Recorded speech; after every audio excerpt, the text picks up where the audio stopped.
The 19th day, April 26, 1945. Or maybe it was already the 27th. The clocks had long since stopped, and time here, at a depth of 90 meters, nearly 300 feet, had transformed into something else. A viscous, cold substance, like the fuel oil that coated everything. Inside the steel coffin named U-2342 with a thin iridescent film. The air, you couldn't call it air anymore. It was a thick, almost tangible mixture of carbon dioxide, the fumes of unwashed bodies, the acrid smell of machine oil, and the all-pervading Swedish stench of despair that seemed to emanate from the steel bulkheads themselves. This air grated on the teeth, settled as a sticky film in the lungs, making each breath an agonizing conscious effort like lifting an impossible weight with the last of one's strength. In the dim, ghostly light of a single emergency lamp, fed by the last dying amps of the ship's batteries, the men's faces seemed like death masks carved from dirty wax. Sunken, sallow cheeks stretched over gray, almost transparent skin, dark, bottomless pits for eyes which held no fear, no hope, not even hatred, only an endless, dull, all-consuming exhaustion. They sat and lay in unnatural, frozen poses, instinctively conserving every movement, every heartbeat, every precious sip of poisoned air. Kapitänleutnant Klaus Richter, their commander, their prophet, and their god in this underwater hell, hadn't moved for hours. He sat at the navigation table, his unblinking gaze fixed on a chart of the Baltic Sea that had long lost all meaning and become an abstract pattern. His face, once strong and imperious with sharp, Aryan features, had withered into a gaunt skull, but in the depths of his eyes, beneath swollen eyelids, a cold, fanatical ember still glowed. He still believed. He clung to his faith like a climber to the last ledge over an abyss, believed in his orders, in the invincibility of the Reich, in their inevitable rescue. This faith was the only thing still keeping his spine straight, preventing him from collapsing into dust like the others. Opposite him, leaning against a cold, damp bulkhead, sat Chief Engineer Erich Müller. His powerful hands, accustomed to hot levers and tight valves, lay limp on his knees, caked in dried grease and grime. He watched the commander with a quiet, frozen, almost indifferent hatred. Müller was a pragmatist to the bone. He believed not in the Führer or in Providence, but in the laws of physics, in the pressure of the water on the hull, in the chemical composition of the air that was slowly and inexorably killing them. And all his calculations, which he ran over and over in his weary mind, said one thing: they weren't being searched for. They had long been written off. They had simply been forgotten. Between these two poles, fanatical faith bordering on madness, and icy, mathematically precise despair, the other 18 surviving souls were suspended. A young sailor, Hans, who had barely turned 18, lay in his corner, his breath a barely audible, intermittent rattle. He was rarely conscious anymore. His young body was the first to give out, unable to endure this marathon of death. His silent agony was a mute but terrifying reproach to all the rest. Silence. It was the main enemy here, almost absolute, dense, pressing on the eardrums. It was not broken by working machinery or voices, only a barely audible, constant, maddening creak. It was the groaning of metal. It was the hull of the boat, their armor and their prison complaining about the monstrous, relentless pressure of 90 meters of icy water above them. It was the sound of their slow, inevitable burial alive. How had they come to this? How had the elite of the Kriegsmarine, Admiral Donitz's proud grey wolves, ended up in this trap, transformed into the living dead, forgotten at the bottom of the sea, unaware that the war they were still stubbornly dying for was practically over? To understand this, to taste their last hope before it turned to ash and grated on their teeth, we must go back 19 endless days. To the day they were still soldiers, not phantoms. To that distant, almost unreal day when their world collapsed forever. April 7th, 1945. U-2342, one of the newest Type 1 boats, a technological marvel nicknamed the electric boat for its ability to move underwater almost silently and at unprecedented speed, glided like a silent shadow through the cold, dark waters of the Baltic. Inside its compartments it was cramped, but still smelled of life, of ozone from the running electric motors, of hot metal, of strong ersatz coffee, and of confidence. Life went on, governed by the strict, measured rhythm of a war patrol, where every minute was scheduled. The crew of 44 men was a typical blend for the time, experienced veterans whose faces resembled sea charts, and fresh-faced youths for whom this was their first patrol, their eyes still burning with the fire of naive excitement. They were confident in themselves, in their superior technology, and above all, in their commander. Captain Lieutenant Klaus Richter was not just an officer. He was an ideology incarnate. Tall, fit, with piercing blue eyes that seemed to see right through you. He looked as if carved from northern granite. He was a true Aryan, not only by blood but by spirit. His faith in National Socialism was absolute, unshakable, like the steel hull of his boat. He spoke of the Führer and the coming victory as if he stood beside them, as if the catastrophic defeats on all fronts, the retreat, and the agony of the Reich were merely temporary difficulties, another test of the indomitable German spirit. And the men believed him, because in this thundering, collapsing world, his icy confidence was the only reliable anchor. His complete opposite was Chief Engineer Erich Müller, a middle-aged man with weary eyes in which technical documents seemed permanently etched, and hands that were a living extension of his diesel engines. Müller didn't talk politics. His world was pressure gauges, valves, blueprints, and schematics. He loved his machines more than people, because machines were honest. They either worked or they didn't. They didn't lie about victory when everything was going to hell. He respected Richter as a commander with professional deference, but his fanaticism provoked a dull, hidden irritation in the engineer. For Müller, the war was not a sacred mission, but hard, dirty work that had to be done well in order to survive and return home to his wife and 2 daughters, whose photographs he kept in the pocket of his oil-stained tunic. Somewhere between these 2 poles existed the rest of the crew. Chief Bosun Kurt Wagner, an old sea dog who had served in the First World War, who treated everyone, including the commander, with a paternal condescension and knew 1,000 tales for every occasion. The young radio man, Werner Voss, a self-taught genius with perpetually frightened eyes, who could build a radio receiver from a tin can and a piece of wire but was afraid to even look through the periscope. And of course Hans Schmidt, the cabin boy, the youngest on board, almost a child. He barely shaved, blushed at any coarse word, and every evening before sleep, he would reread a worn letter from his mother, in which she asked him to eat well and wear warm underwear. That evening, April 7th, Hans was, as usual, sitting in his corner, tracing clumsy, childish letters on a sheet of paper by the light of a dim lamp. He was writing home, to a small town near Dresden, not knowing that the town practically no longer existed, that it had been wiped off the face of the earth by Allied carpet bombing. He wrote about how proud he was to serve on such a modern boat, about their brave and wise commander, and that soon, very soon, they would be victorious, and he would return home a true hero. He didn't know that this letter would never be sent. He didn't know that the sound he would hear in a few hours would not be the thud of an enemy shell against their armor, but the impact of his own world, still full of hope, against the viscous, bottomless floor of the damned Baltic Sea. It all began suddenly, as it always does in war. The sonar operator, a young man named Schultz, who had been listening intently to the silence of the depths, suddenly froze like a hound scenting its prey. He tore the headphones from his head as if they had burned him. His face instantly turned white as paper. Propellers, starboard side, high-speed target, Herr Kapitan, a destroyer, maybe 2. They're coming straight for us. The words cracked like a whip in the resonant silence of the central command post. Klaus Richter reacted instantly, his response honed by hundreds of hours of drills. His voice was as cold and calm as the icy water outside the hull. Emergency dive to 100 meters, dead slow, silent running. The boat, like a living, obedient creature, dipped its nose and began to descend into the saving, impenetrable darkness. But it was too late. They had been spotted. They had been heard. First came the sound. Not the roar of an explosion, no. A deep, gut-wrenching, crushing jolt that traveled not through the ears, but through the steel hull of the boat, through the deck, through the soles of their boots, and slammed directly into the spine, into every bone, every nerve of every crew. Remember, a second of confusion as the brain refused to believe what the body already understood.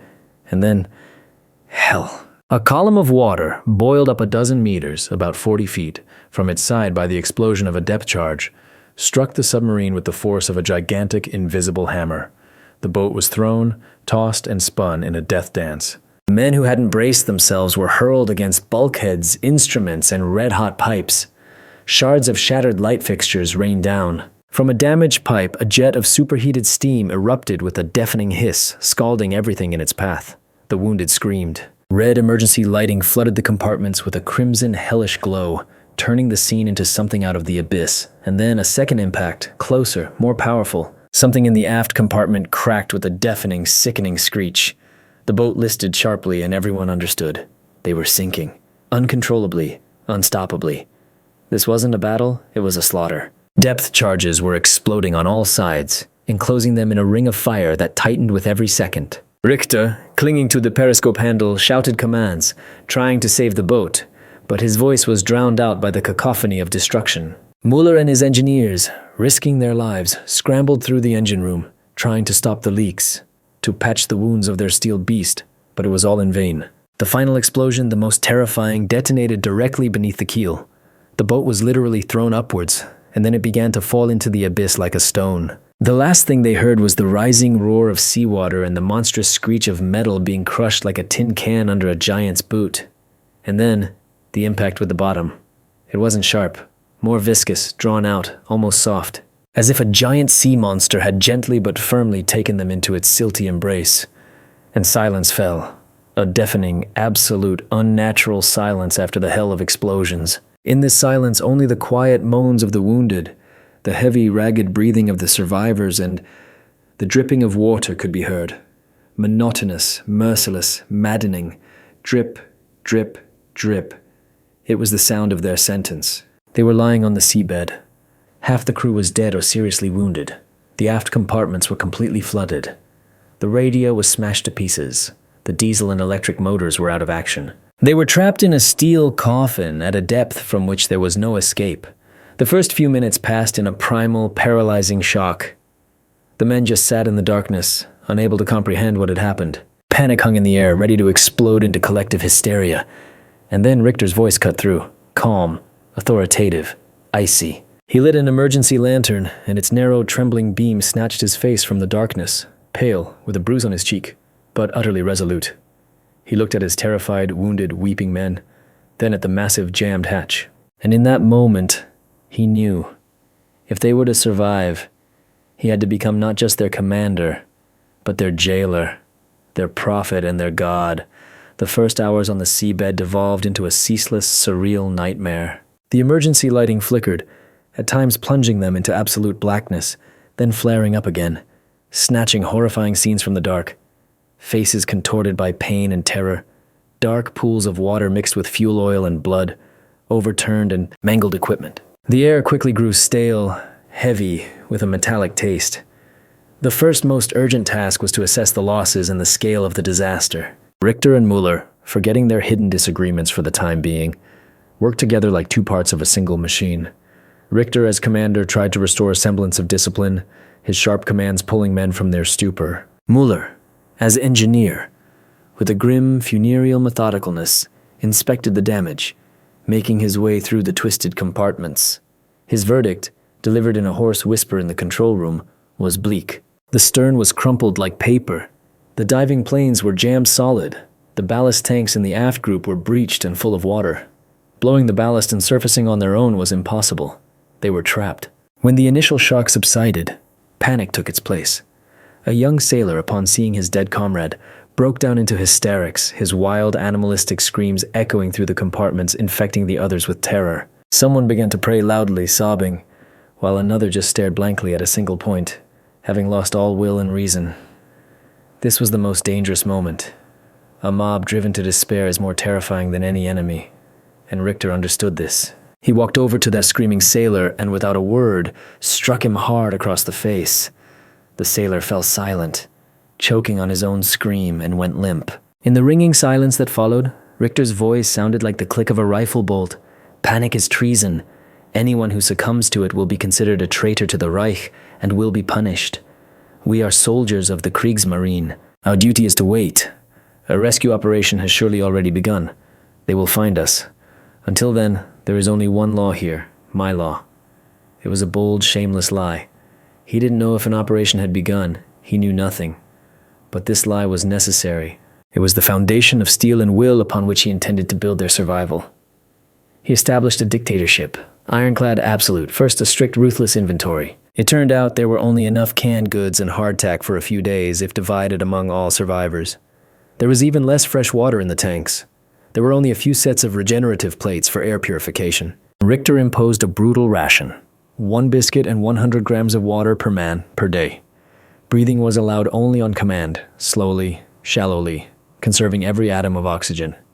Any unnecessary movement was strictly forbidden. The boat sank into a state of suspended animation. The men lay in their bunks, transformed into living statues, saving oxygen and their remaining energy. But the most terrifying enemy was not hunger or suffocation. The most terrifying enemy was the silence. It pressed in, squeezed the temples, drove them mad. In it, each man heard only the deafening thud of his own heart and the ceaseless creaking of the hull, a constant reminder of the 90 meters of icy water above their heads. And then the first rebel appeared, not for ideological reasons, but from simple animal fear. One of the mechanics, driven mad by thirst, tried to steal a flask of water from a wounded comrade during the night. He was caught.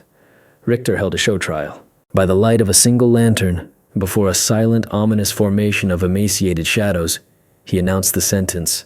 Not execution. Bullets were too precious. He ordered the thief to be chained to a bulkhead in the farthest compartment and deprived of his water ration for 2 days. It was a slow, agonizing execution, and everyone understood this perfectly. Mueller tried to object. "Commander, this is inhuman. He was just mad with thirst. He didn't know what he was doing." But Richter looked at him with his icy, empty eyes. "There are no men here, Mueller. There are only soldiers. And there is discipline." He broke it. He endangered all of us. His suffering will be a clear lesson for the others. And it worked. The fear of the commander proved stronger than the fear of death. Anarchy was crushed in its infancy. The new system, the system of survival in a steel coffin, began to function, but the main existential problem remained unsolved. The supply of regenerative plates was running out. They had only a few hours of breathable air left. It seemed to be over. Mueller, having made his final calculations on a scrap of paper, told Richter with a grim, almost gloating satisfaction, "This is it, Herr Kapitänleutnant. Your iron will has not saved us. In 3 hours, we will begin to lose consciousness. We will suffocate." And it was precisely then that the quiet, unassuming radioman, Werner Voss, his face cyanotic from hypoxia, uttered barely audible words that were both a salvation and pure madness. "Herr Kapitän, we have torpedoes." Everyone looked at Voss as if he were insane. Manic sparks danced in his eyes, clouded by the lack of oxygen. Torpedoes were weapons. Death, encased in long steel cigars. What could they possibly have to do with air, with life? But Voss, stammering with excitement and weakness, began to explain the idea that had been born in his brilliant but tormented mind on the very edge of consciousness. He was not just a radio man. He was a self-taught technical genius who knew the boat's design better than many engineers. He remembered the technical specifications of the G7E torpedoes. Their hydrogen peroxide engines used compressed air to spin up the gyroscopes and operate the steering mechanisms. It wasn't pure oxygen, but it was air. Air under immense pressure, sealed in the strong steel reservoirs of each of the 4 torpedoes remaining in the bow tubes.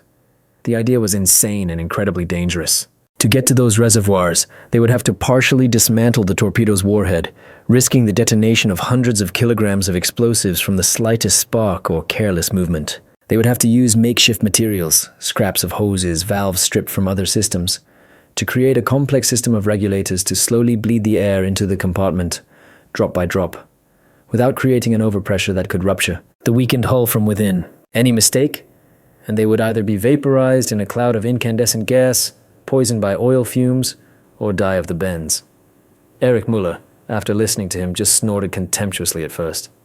The ramblings of a madman. "The pressure in those tanks will kill us faster than suffocation. Besides, if the detonator is triggered by our meddling..." But Richter, whose own mind was beginning to fog, saw a chance in this insane idea. The only one. The last one.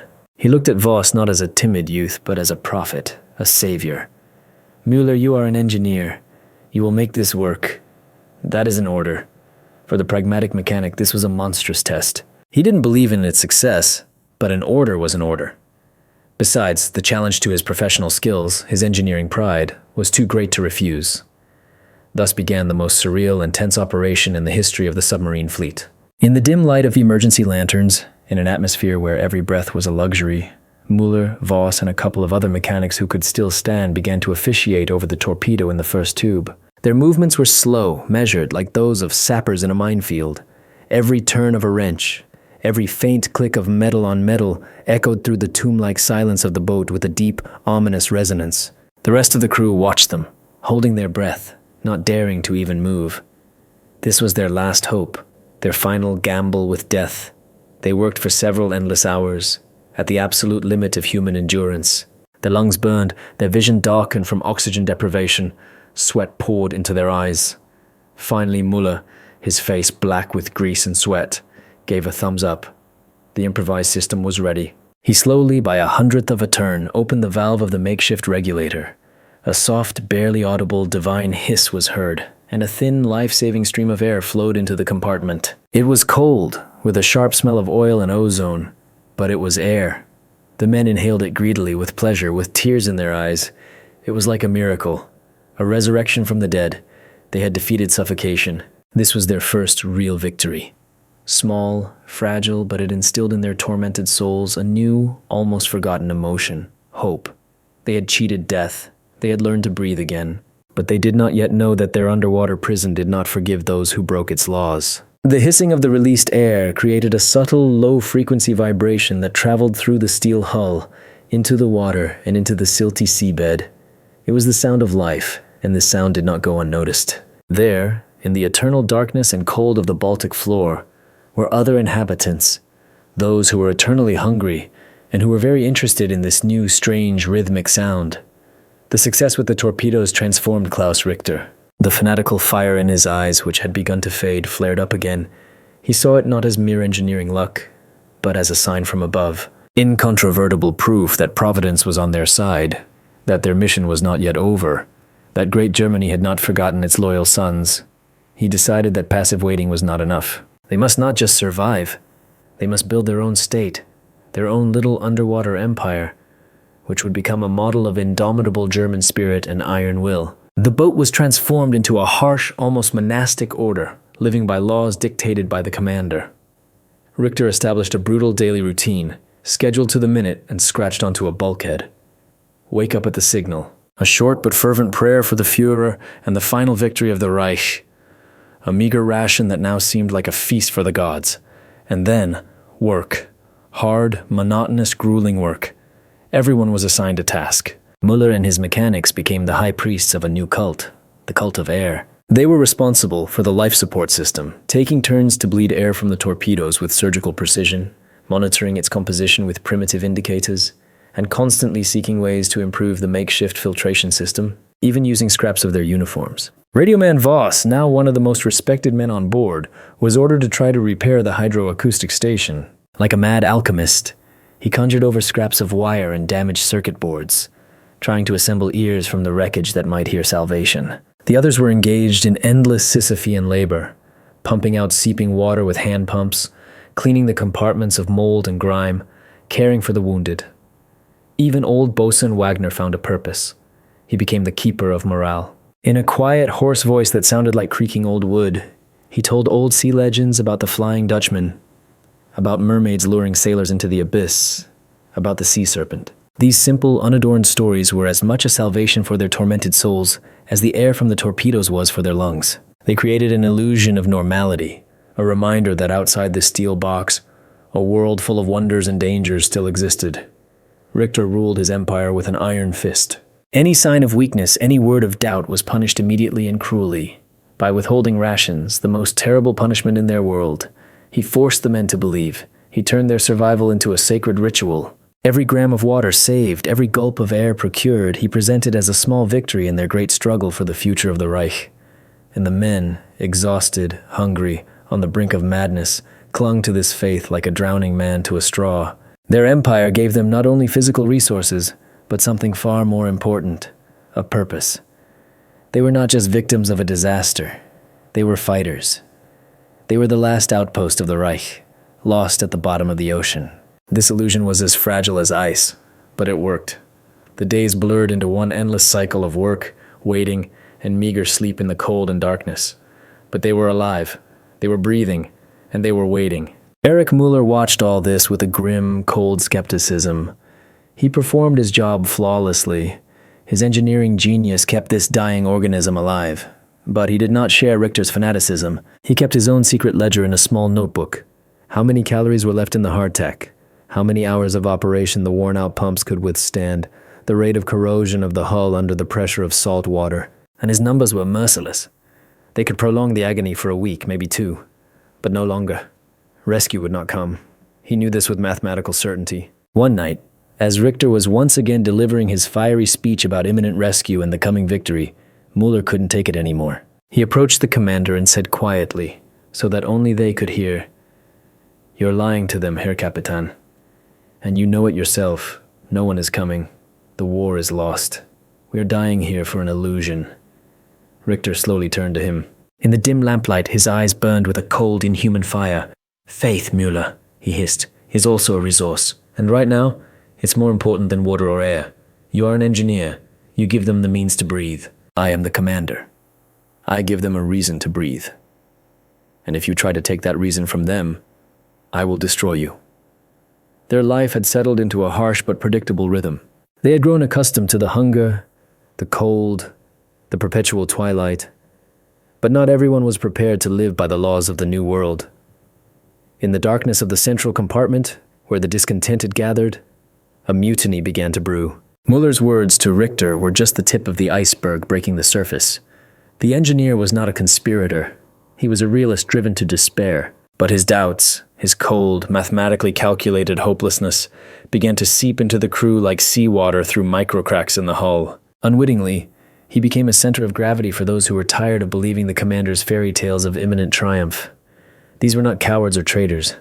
They were men whose survival instincts had proven stronger than ideology. They saw the supplies dwindling, their comrades weakening, and the commander sinking deeper into his world of fanatical illusions. Their informal leader was not Muller himself, who was too withdrawn and unsociable, but one of the senior sailors, Franz, a sturdy, pragmatic man from Hamburg, who had worked in a shipyard before the war, and knew the boat's design like the back of his hand. He respected Muller as a specialist, and saw the truth in his ruthless calculations.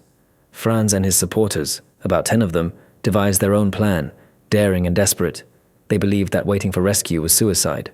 Their only chance was to try to surface themselves. They knew the main systems were damaged, but Franz believed that if they redirected all remaining battery power to the emergency blow pumps and simultaneously delivered a powerful pulse of compressed air from the torpedo reservoirs, they might be able to break free from the seabed. It was an almost certain risk.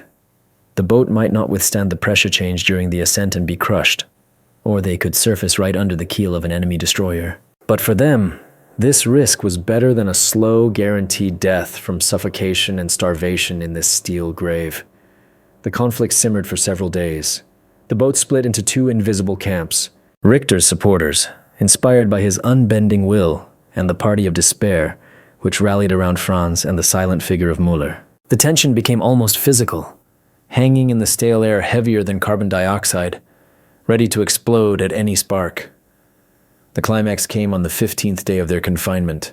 Franz's group decided to act. At night, during the nominal watch change, they tried to seize the control room and gain access to the ballast blow controls. But Richter seemed to never sleep. His spies were everywhere. The conspirators were met. A short, ugly, desperate brawl erupted in the confines of the compartment. No one used weapons. They fought with fists, wrenches, anything that came to hand. It was not a battle of soldiers, but a desperate scuffle of dying men fighting for one last gulp of air, for one last ghostly hope. Richter personally, with a cold, rabid fury, subdued the mutineers. He fought like a berserker, his fanatical energy seeming to multiply his strength tenfold. The mutiny was crushed. Richter once again assembled all the survivors. This time he made no speeches. He just stared silently at the conspirators, beaten and humiliated. Everyone expected a brutal reprisal, but Richter did something different. He applied what might later be called surgical cruelty. He did not punish everyone. He chose only one, Franz, the ringleader. He didn't kill him. He ordered that Franz be given his full daily ration of water and food, and then locked in torpedo tube number 3, after the torpedo had been unloaded. "You wanted to go up, Franz," Richter said in an icy voice. "You'll get your chance. You'll be the closest to salvation. Wait for it there." This was worse than death. To be locked in a narrow steel tube in complete absolute darkness, alone, where the only sounds were the beating of your own heart and the groaning of the hull. It was torture by madness. Müller, who was also detained but left unharmed, he was too valuable as an engineer, watched with horror and disgust. He realized that Richter had crossed a final line, beyond which a commander becomes a monster. He had upheld his law. The mutiny was suppressed. A dead, fearful silence fell over the boat. But while they were dealing with each other, they failed to notice that their true enemy, the sea, was preparing its final crushing blow. It was at that moment that Werner Voss, pale as a sheet, tore the headphones of his jury-rigged hydroacoustic station from his head and whispered, stammering, "They're here. I hear propellers. Many propellers. Right above us." Voss's announcement acted like an electric shock, pulling everyone from their internal hell back to the external threat. They all froze, listening. And indeed, through the familiar groaning of the hull, a new, previously unheard sound now penetrated. A low, rhythmic, vibrating hum that seemed to come from everywhere, seeping through the steel, through the water, straight into their bones. It was the sound of turning propellers. Many propellers. The heavy measured bass thrum of large transport ships and the higher predatory nervous whine of escort destroyers. It was an enemy convoy. Fate, with a cruel, sadistic irony, had dangled bait before them. Up there, just 100 meters, 330 feet away, was life. Ships were passing, laden with weapons, soldiers, supplies. The enemy was passing. For the crew, locked in their underwater tomb, this sound was both a torment and the greatest temptation. They were hunters, wolves locked in a cage while an entire flock of fat sheep walked by. And in that moment, in the mind of Klaus Richter, on the very edge of desperation and ecstasy, his final, most insane, and most magnificent plan was born. He looked at his men, emaciated, broken by internal conflict, but still soldiers.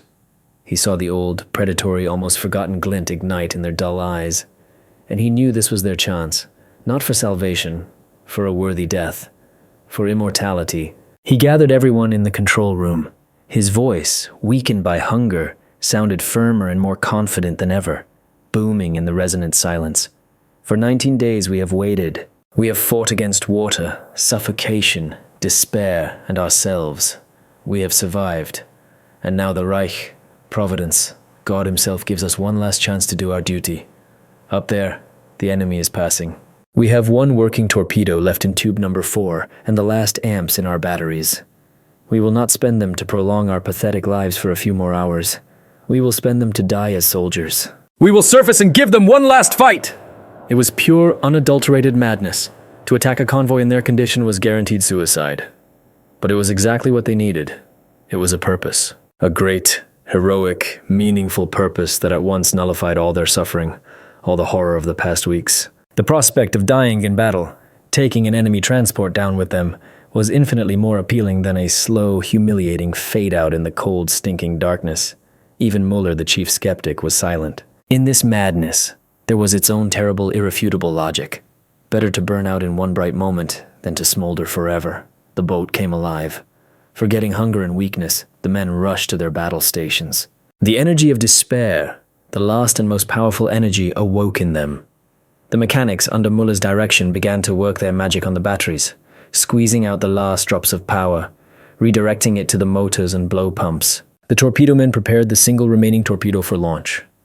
Richter stood at the periscope like a general before a decisive battle. The process of preparing to surface was hell. They had to manually turn rusted valves with superhuman effort, pressurize the ballast tanks, praying the worn metal would hold. The boat groaned, trembled, resisted, unwilling to leave its silty lair on the seabed. Finally, with a monstrous screech that seemed to crack the sea floor, it broke free from the bottom. The ascent began. These were the longest and most terrifying minutes of their lives. Everyone was silent, listening as the pitch of the hull's groaning changed, as the pressure inside the compartments grew. Their ears popped, their bodies ached. They were rising from their grave to face their final battle, to face Valhalla. 10 meters to the surface. 5. We've surfaced. The boat burst out of the water like a tired, wounded whale, rocking heavily on the gentle waves. Raise periscope, Richter commanded. His hands, trembling with tension, gripped the handles. Now he would see them. The gray, menacing silhouettes of destroyers, the fat sides of transports. He was already choosing the most worthy, the largest target for their last torpedo. He pressed his eye to the eyepiece, but what he saw did not fit into his inflamed consciousness. There were no destroyers, no transports. The horizon was pristinely clear. Only a few cable lengths away, a small, shabby, rusty vessel bobbed peacefully on the waves. A fishing trawler, from whose smokestack a lazy wisp of blue smoke curled. And above this trawler, a flag fluttered lazily in the light April wind. A British flag. But that wasn't the worst part. The worst part was the people standing on the deck. Fishermen in greasy overalls, They were looking at the German submarine that had surfaced from nowhere, not with fear, but with a kind of lazy, surprised, almost rustic curiosity. One of them, an old man with a grey beard, even waved at them. The world of Kapitän-Leutnant Klaus Richter, a world built on iron, blood, and unwavering faith, collapsed the moment he saw the waving fisherman. In his universe, built on hatred, struggle, and a clear, stark division between friend and foe, there was no place for the simple, mundane gesture. He had expected to see the fire of cannons, planes diving towards him, death, a heroic demise. Instead, he saw a routine, almost pastoral scene that was more terrifying and humiliating than any attack. He staggered back from the periscope, his face as white as chalk, his lips moving soundlessly. "This can't be... It's a trap," he whispered. The crew, not understanding what was happening, looked at their commander, their god, who had suddenly turned into a confused, frightened man. Where was the battle? Where was the order, torpedo fire? But the order never came. The trawler, meanwhile, had changed course and was slowly, unhurriedly approaching them.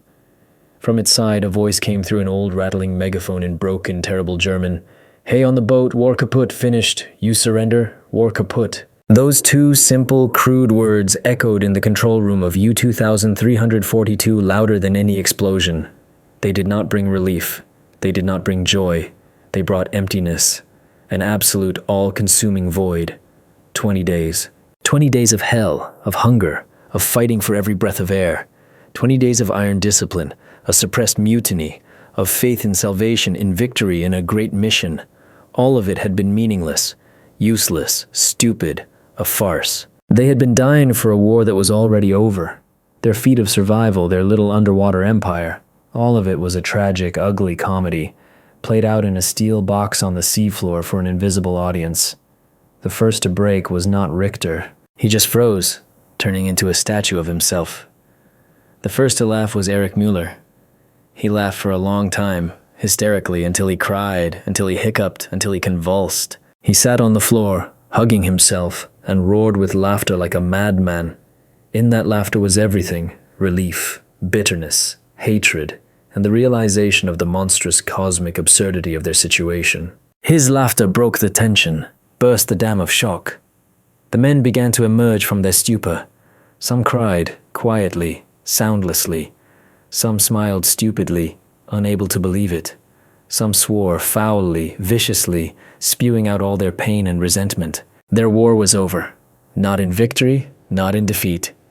It had simply evaporated, like a morning mist, leaving behind only the bitter taste of meaninglessness. They were taken prisoner by ordinary British fishermen, without a single shot fired. The crew of U-2342, or what was left of it, was too weak to resist or even think of resisting. As they, squinting from the unfamiliar searing sunlight, climbed one by one onto the deck of their steel coffin, the fishermen looked at them with horror, disgust, and pity. These were not formidable submarine aces, not grey wolves. They were walking skeletons covered in grey, dirty skin with mad, sunken eyes. They were transferred to a British warship that arrived later, summoned by the trawler. There they were fed and given medical attention. They were saved, but this salvation felt like fate's final, cruelest joke. At the prisoner of war camp where they were taken, an interrogation was held. A British intelligence officer, young, clean-shaven, smelling of good tobacco and soap, listened with polite, almost academic curiosity to Richter's account of their 20-day odyssey. He nodded, taking notes in a pad. When Richter finished, standing proudly erect, the officer thought for a moment, then asked in an almost apologetic tone, "Forgive me, Captain, I must have misunderstood something. You said you hit the bottom on April 7th and waited all this time for rescue, because you believed the war was still going on?" Richter lifted his chin proudly. "Yes. We did our duty to the end," the British officer sighed. "Captain," he said softly, almost sympathetically, as one would speak to the terminally ill. "The war in Europe ended on May 8th, 3 weeks ago. Berlin fell on May 2nd. Your Führer committed suicide on April 30th. You were fighting ghosts. Your Reich no longer exists. The fates of the crew of U-2342, torn from their underwater grave into a world they no longer recognized and which did not recognize them, varied. Their brotherhood, forged in inhuman conditions, fused by common suffering and common faith, was destroyed the moment they learned the truth. Now each man was alone with his personal tragedy, his own meaninglessness. Kapitänleutnant Klaus Richter could never accept the new reality. The British officer's words had not just destroyed his faith, they had destroyed his very identity, knocking the steel rod from his spine. He had built his entire life on a foundation of duty, loyalty, and a great mission. When that foundation turned to dust, he collapsed with it. In the POW camp, he was defiant, refused to obey orders, and continued to speak of a victory that was just around the corner, of the Führer's secret weapon. At first, they laughed at him. Then they began to consider him insane. After his release, he returned to a ruined, divided Germany, but found no place for himself. He was a ghost of the past, a man whose war had never ended. It was said that until the end of his days, he wore his old faded tunic, refusing to believe in the surrender. He died in the early 50s in a small mental hospital somewhere in Bavaria, deliriously giving orders to dive and crying out his Führer's name. Chief Engineer Erich Müller, a pragmatist to the core, proved to be the most adaptable to the new life. For him, the collapse of the Reich was not a personal tragedy, but merely the confirmation of a sad but obvious fact his engineering mind had long foreseen. He survived captivity, returned home, and became one of those who rebuilt the ruined country on their own shoulders. He worked as an engineer at a factory, building bridges and plants. He never told anyone about the 20 days at the bottom of the Baltic.